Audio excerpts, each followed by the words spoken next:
Dans ce premier tutoriel, nous allons créer un modèle de base de données à l'aide de MySQL Workbench que vous aurez installé préalablement. Pour créer un modèle, vous choisissez ici dans l'onglet Accueil, cette option ici, Modèle, et vous pouvez aller créer un nouveau modèle avec le petit bouton plus. Par défaut, vous arrivez dans cet écran ici où vous avez les diagrammes et un certain nombre d'éléments de votre modèle comme les tables, les vues, les routines. On va se concentrer sur les tables pour le moment. Je vous propose de renommer ce modèle qui s'appelle ici par défaut MyDB en modèle hôtel. Nous allons créer le modèle de l'hôtel que nous avons plusieurs fois discuté en théorie. Ensuite, on va l'enregistrer ce modèle. J'ai fait un dossier 104 ici, j'appelle ça hôtel. Et voilà qui est fait. Ce qu'il faut savoir, c'est qu'ici, ce modèle, ça n'est vraiment que du MySQL Workbench, ça n'est pas une base de données. Ça pourra être transformé en une base de données quand on le mettra sur un serveur. Pour le moment, ça n'est pas une base de données. Ça doit être des fichiers XML ou quelque chose du genre. Donc, on va commencer par mettre une table que je vais appeler chambre.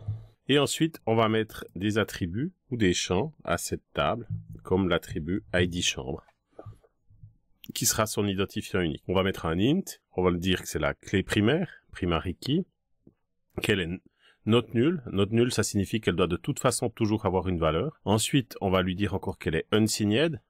Vous savez qu'un entier va normalement d'une valeur négative à une valeur positive. Là, en mettant unsigned, on va pouvoir doubler cette valeur positive, ce qui fait qu'on pourra avoir beaucoup de chambres. Et on va le mettre en auto-incrémente de façon à ce qu'il se numérote automatiquement de 1 à n à chaque fois qu'on va créer une chambre. Ensuite, cette chambre, on va lui mettre numéro de chambre qui sera un int. Ça va très bien. Ensuite, on va lui donner un étage qui sera... Alors là, on pourrait se contenter d'un tiny int puisque l'étage, ça va pas dépasser 256 étages normalement. Et puis, on va encore lui dire, est-ce que cette chambre a un minibar? Et là, comme le booléen n'existe pas en MySQL, on va utiliser de nouveau un tiny int qu'on va mettre à 0 ou à 1. Et pour terminer, on va définir la vue de la chambre, qui là sera un varchar. Donc c'est un texte d'une longueur variable de maximum 15 caractères, ça doit suffire. Et puis par défaut, on va dire que la vue est sur le lac. Et voilà, table chambre est créée. Vous la voyez visualisée ici.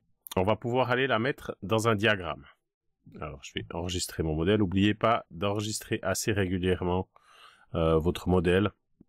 MySQL Workbench n'est pas le programme le plus stable de l'histoire. Donc, je vais ici maintenant dans les diagrammes, Add diagramme. Je me retrouve ici dans une vue un peu plus graphique. Et ici à gauche, vous voyez que j'ai mon schéma, hôtel, et que dans table, j'ai un petit triangle qui signifie qu'il y a une table, la table chambre. Je peux la glisser ici et la voir comme ceci. Je vais pouvoir aller créer une nouvelle table ici, ça sera la table des clients. Alors, vous voyez, je clique sur table, ensuite je clique ici dans la zone et ça me l'ajoute. Pour la modifier, je double-clique dessus. Et je retrouve ici en bas à peu près le même affichage que j'avais avant, où je peux modifier ma table, client, ID client, de nouveau, les mêmes propriétés, unsigned, auto-incrémente. Ce client aura un nom, varchar, 15 caractères devrait suffire. Ensuite, il aura un prénom. Là aussi, 15 caractères devrait suffire.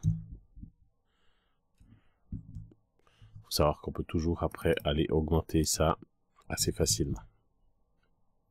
Là, il m'a rajouté une colonne. Pour supprimer un attribut ou un champ comme ceci, vous le sélectionnez puis vous faites delete select. Nous allons encore mettre une date de naissance à notre client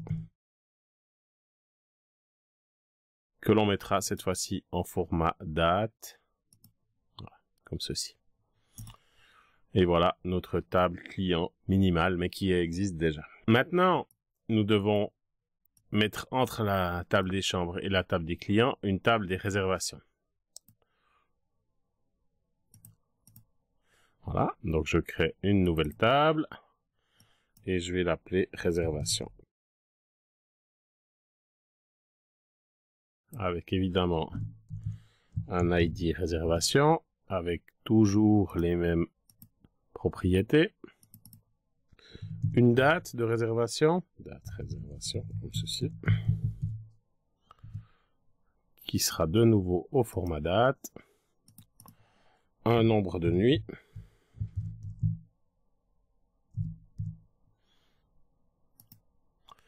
qui lui sera de nouveau un tiny int. Et voilà pour ma table des réservations.